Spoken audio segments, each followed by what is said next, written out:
We welcome you to Horses and Kings, traveling the world featuring everything equestrian. On this edition of Horses and Kings, we go to the heart of equestrian in the USA, Wellington, Florida, in Palm Beach County. We start off big as Wellington opens its arms to Prince Harry and his special Sentebale Royal Salute Polo Cup, an extraordinary event raising awareness and millions of dollars for charity. We'll have that, plus introduce you to one of polo's most fascinating and exciting superstars. Canadian Brandon Phillips grew up playing hockey. After diagnosed with cancer at 14 years old, his life suddenly changed. Today, you'll meet and hear Brandon's incredible story and rise to fame in international polo. Also, she took a risk at an auction that changed her life. Annabelle Garret is a polo team owner and player. How did that come about, and why is she fast becoming one of the movers and shakers in polo? That's to come. Plus, we'll take you to the Wellington National Golf Club, where they're embracing golf and equestrian. It's a fascinating concept and one that is already a great success. This is Horses and Kings, and all the action starts right now. Hello everybody, I'm Paul Higgins. Well, just moments from now, these gates will open and Prince Harry will be playing polo in support of his charity. And his charity will raise millions of dollars for children with HIV and AIDS. It's a very special event. I hope you can enjoy it with us from here in Wellington. I'm Paul Higgins, much more to come. The Royal Salute Polo Club was delighted to welcome Prince Harry and the Prince's Foundation for Children in Africa. Sentebale was greeted with challenging weather, but that did not dampen the spirits and reasoning behind this very special event. Well, besides the rain, everything's great, it's a great cause, Nacho and the Prince, can't beat that. So it's a great thing that they've been doing all these years, and this event is even though the rain is pouring, it's great to see everybody come out. If you look across polo as a sport, it's always trying to help, always trying to do something, always pushing for a new cause, and once again, we're at another great event trying to help somebody. Without a doubt, that was the case, and as if it was planned, the rain let up and the polo match was played out as scheduled.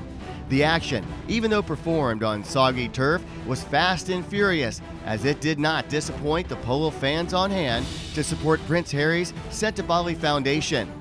Prince Harry's Sentebale team fittingly won the event as he performed brilliantly, leading his team in what looked like a great time of polo. A memorable moment that caught everyone's attention is when Nick Roldan seamlessly scooped up the ball in a gallop and then turned it into a juggling act at 20 plus miles an hour, covering nearly 100 yards before making a shot on goal. It was simply amazing to watch. Think about not only the eye-hand coordination it took, but also the incredible teamwork involved in horse and rider. Nick Roldan with our Sentebale Play of the Day. Upon the conclusion of the event, handshakes were conducted all around on a game well played. Of course, Harry's Sentebale team won. Spectators gathered for the award ceremony under a consistent rain. Prince Harry was certainly relaxed and having fun with all. His team accepted the winner's trophy, and he could not have been more proud. For friend Nacho Figueres, he spoke of the significance of the day's activities. The most important thing today is that we are changing thousands of kids' lives, kids from 10 to 19 that have HIV, and I've been to Lesotho, I've been there, I've seen the work that Sentebale has done, I've been in the grounds with Harry, I know how committed he is to this cause, and that's why, for me it's inspiring, and it's an honor that I can be an ambassador for his charity. I really hope that all of you here tonight are not here just because it's such a wonderful event, but because you want to help some of the world's most vulnerable children and to give them the childhood and ultimately the future that they deserve. Thank you. Yes, the intended meaning of helping children in need was successful. A memorable event at the Valiente Polo Farm. There's much more to come here on Horses and Kings as we're just getting started. When we come back, we'll introduce you to Brandon Phillips, polo's most fascinating superstar, with an incredible journey. Brandon doing great things on and off the playing field. More of Horses and Kings right after this. I enjoy working with Endeavor Global Aviation because they simplify flying privately. We're here on a beautiful Hawker 800 aircraft managed by Elarion Aviation, just one of the many FAR 135 aircraft that Endeavor Global Group provides to its client. Whether your travel plans are domestic or international, they provide access to everything from helicopters to Boeing business jets. One phone call does it all. 1-888-860-5399.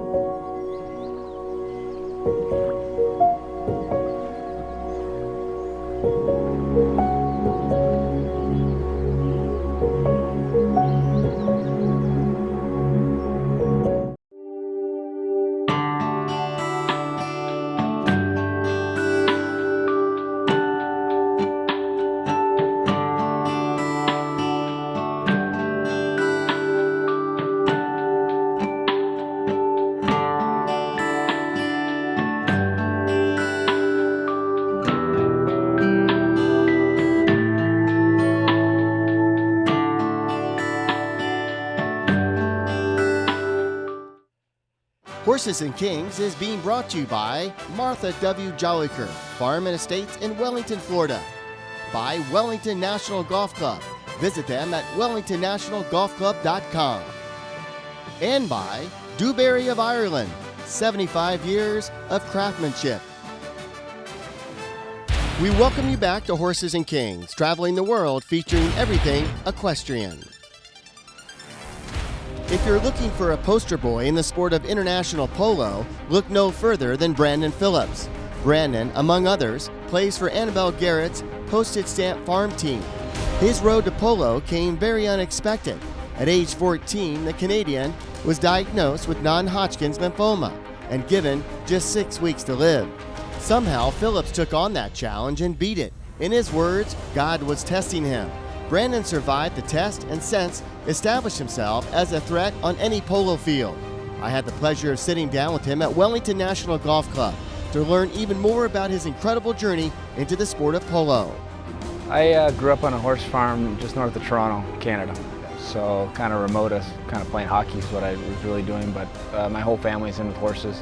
My father and brother were amateur polo players.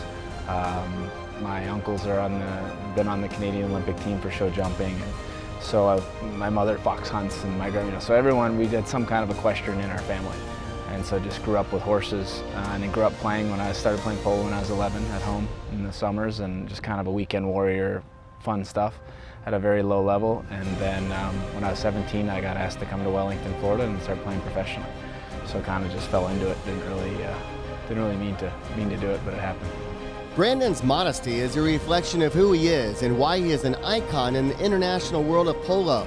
He doesn't speak often about when he was diagnosed at the young age of 14 with cancer, but he opened up on this day, leading to his desire to give back to kids who have been stricken with cancer. Yeah, when I was 14, I woke up one morning with a swollen leg, and it turned out I had non-Hodgkin's lymphoma. So it was a stage 4. Within hours of, I had a soccer game the night before and woke up with a swollen leg, and turned out that it was a stage 4 cancer. They didn't tell me at the time, but told my parents. They gave me 6 weeks to live, and kind of just, going to lose my left leg, going to lose my left kidney for sure, and then possible 6 weeks. So it was a bit of a scare. Then I just went through extensive chemotherapy for 4 months. They threw kind of a lot of experimental things. They do everything. It was 92 at the time, so they did everything they could, and it worked. So that was when I was 14, I was 15, and then when I was 17, I started playing professionally polo. So when I was younger, I didn't want anyone to know about it, really. They announced it here. I was playing in the stadium in a Sunday game, and they announced it when I was 18. I was going to die. I didn't want anyone to know I was sick. And then I got older and realized, where my position is in polo and the connections I have. I wanted to help out. I wanted to start giving back and helping kids as well that had the same issues I did. I know what they're feeling. I know what the families are feeling. I've been there. So we started a Polo for a Purpose, which is we started a game connected with the local LLS chapter, the Leukemia Lymphoma Society here in Palm Beach. And I've done now 3 years. We started the Polo for a Purpose event. We play every January. I just really now, I mean, I like kids. I obviously have a soft spot for kids that are having cancer and know what it's like. So give back a lot now. I do a lot of charity events with that and just trying to raise money and awareness. And mainly that day is a polo game that myself and other friends, professionals, we put together an all-star game. And I like now to bring those kids out for the day. It's obviously we're making money for them, but give them a relief day. Give them families come out. It's free for them. Come watch the game. Enjoy themselves. We do it at the stadium at the International Polo Club. So it's a great venue, the second biggest venue in the world for polo. So it's a lot of fun and just trying to create awareness and giving back now. As mentioned earlier, Brandon has a background in hockey. One of the reasons he enjoys polo so much is because of the similarities it has with hockey. Yeah, I think hockey is a huge influence. It's a team sport. I mean, it's the same thing. You're working together, you're making plays together, there's game plans, there's set plays, there's any kind of team sport is similar, but with hockey you have the aggression and the speed and the quickness, and that's exactly what polo is, so I think it's very similar.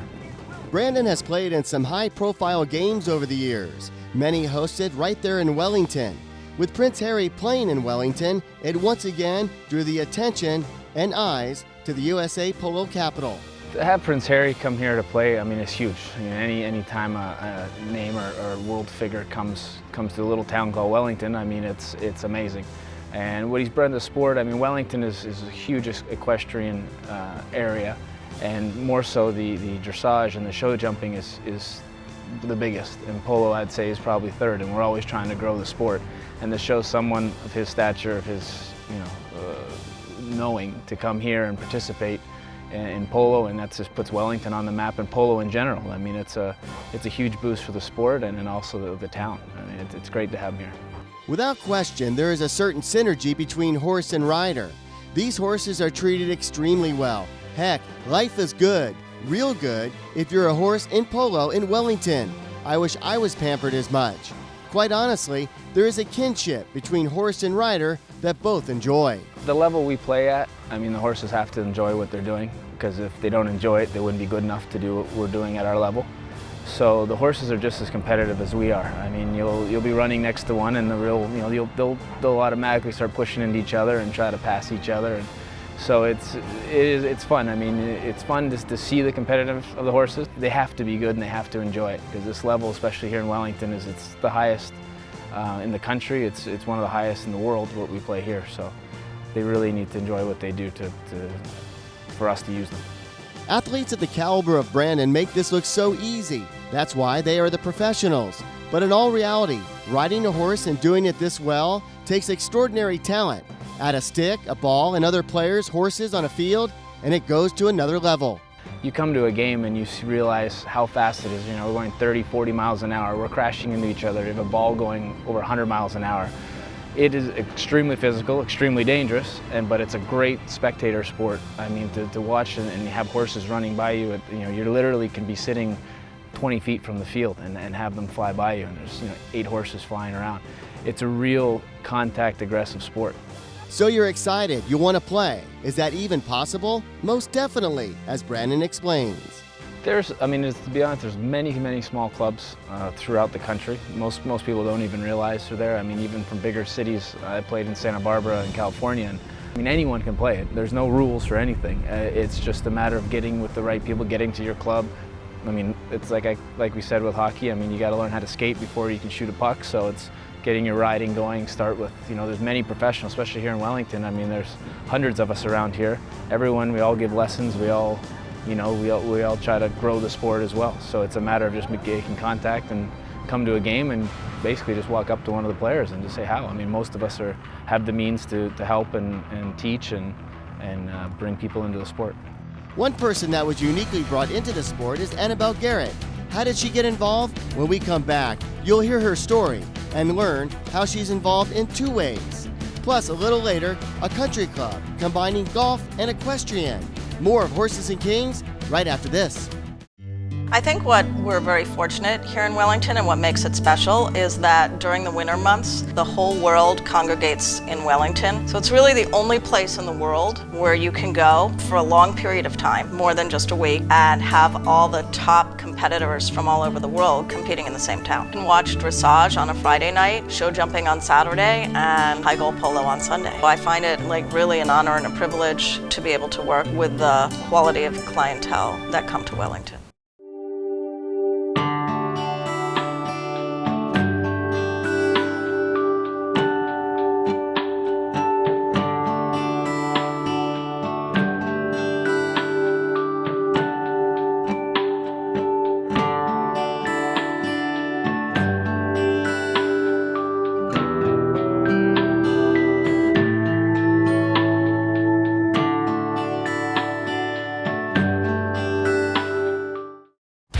We welcome you back to Horses and Kings, traveling the world featuring everything equestrian. Annabelle Garret, you can say, lives a double life. One as a hedge fund manager and one as a polo team owner/player. Annabelle is an anomaly. A mother of two beautiful girls, she graciously opened up her home to us on a glorious afternoon in Wellington. Annabelle owns the Postage Stamp Polo Team. Not only does she own it, she plays on it. What began as a dare at a charity event with the influence of fine champagne changed Annabelle's life forever. She bid on an auction item that turned into a passion of love and thrills. And there was this one package they had that was 5 days of polo lessons with the 3 top American players, Brandon Phillips, Nick Roldan, and Chris Campson. And I thought I would be clever and raise my hand. It's like, okay, the third bidder will get a couple $1,000s more for this organization, etc. And my friend, I hadn't prepped him on this, thought that I actually really wanted this. And without batting an eyelash or waiting or anything, he's like, going once, going twice, sold. And the next thing you know, I was the most popular girl in Wellington with, these 3 polo players. I started at a low level and, barely, what they would call farm polo. And then from there, I went and started playing like really low goal, games where they really take care of you on the field and, you feel like a rock star. And then now we're playing the high goal this summer, all in 3 years. So it's been a wonderful, incredibly fun journey. Annabelle's passion and excitement for polo is obvious. She sees it as something that is a difference maker in many lives, even if you don't play the sport. Polo, I think it's fair to say, has this cachet of elitism, and I think it's very easy to forget that. It doesn't matter what sport you're talking about, you have individuals who really do care about what's happening locally, what's happening nationally, and what's happening globally. And I think that this event really kind of puts a spotlight on, because at the end of the day, you're not just talking about people, you're talking about people, and you're talking about horses, and you're talking about getting players mounted whose horses don't even have horses here anymore because they've been sent everywhere. And so this event really kind of is a huge collaboration between everybody that has something to do with polo. And so I think it highlights the fact that all of us, are really happy to give back to, the community, and the fact that it's Prince Harry is a bonus. But even without Prince Harry, I think we do it here locally and nationally as well. And this was just another really good reason to contribute to something that is important. Annabelle is a woman playing polo with and against men.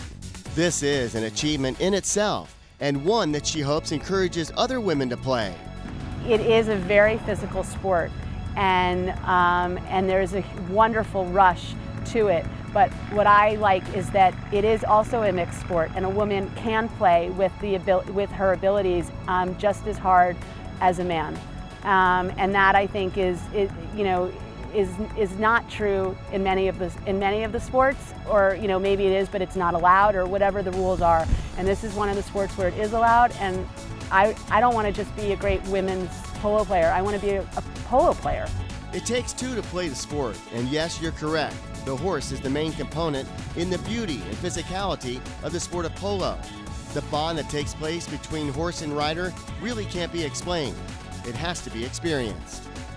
There is an incredible bond, and my attitude is these horses are working harder than we are And yes, because they love it, and also because they're asking them to.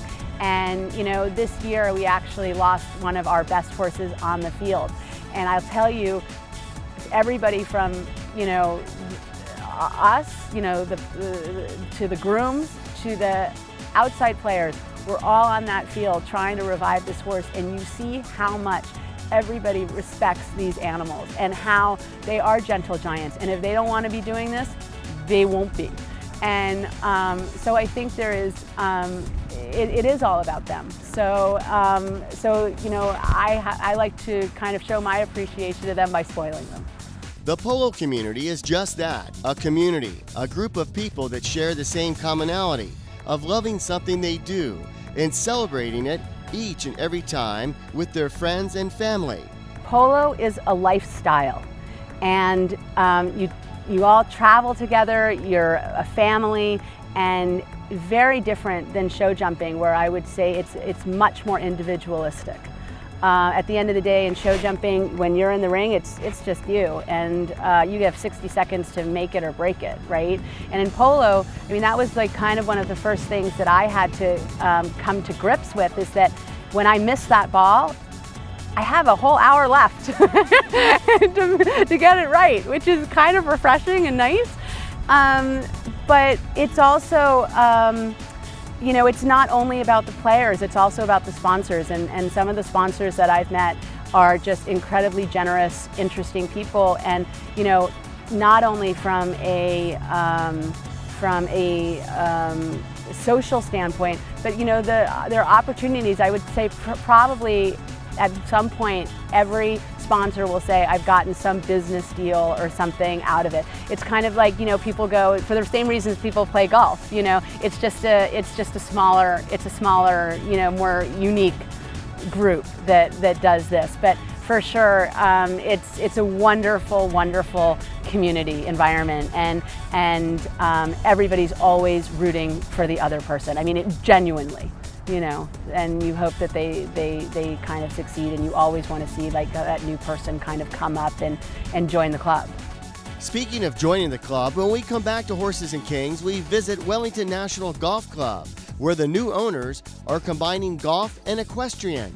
It's a very unique concept that is already proving successful. More of Horses and Kings after this.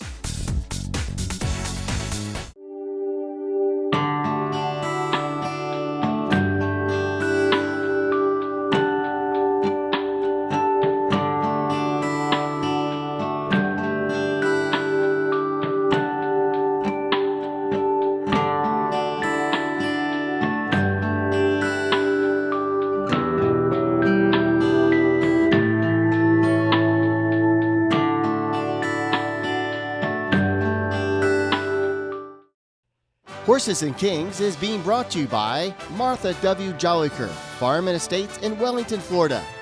By Wellington National Golf Club. Visit them at wellingtonnationalgolfclub.com. And by Dewberry of Ireland, 75 years of craftsmanship. We welcome you back to Horses and Kings, traveling the world featuring everything equestrian. The Wellington National Golf and Equestrian Club is embracing two primary passions of Palm Beach County. The unique vision of including equestrian with that of golf, along with extensive renovations, will make this already world-class facility even more attractive to residents and guests to the Wellington area.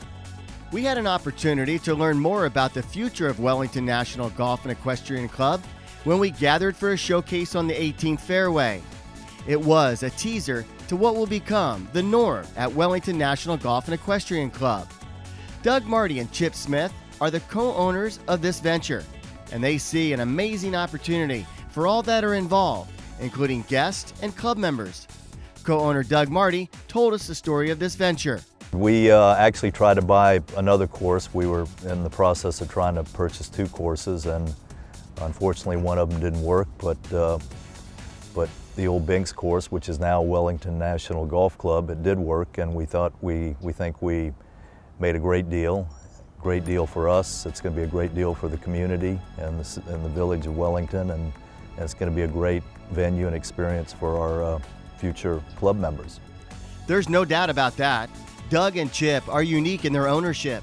They both bring talents from two different worlds that complements their efforts in what will become a great success. Doug and I have been friends, my partner have been friends for 15 years or so, and Doug lives here in Wellington, and Doug picked up the phone and called me, and knowing that I've been in the golf business for 25 years, and said, hey, I've got an idea, will you come to Florida and let's talk? And we did, and in a short period of time I came down here and we found this golf course and saw the tremendous potential here, not only with the golf course but with the town and village of Wellington, and the type of people that are here are so friendly and inviting. So I came down here and got off the plane, and a few hours later I knew I wanted to be part of it. And so we were able to come in and purchase the golf course and start doing a lot of work, and it's been great ever since.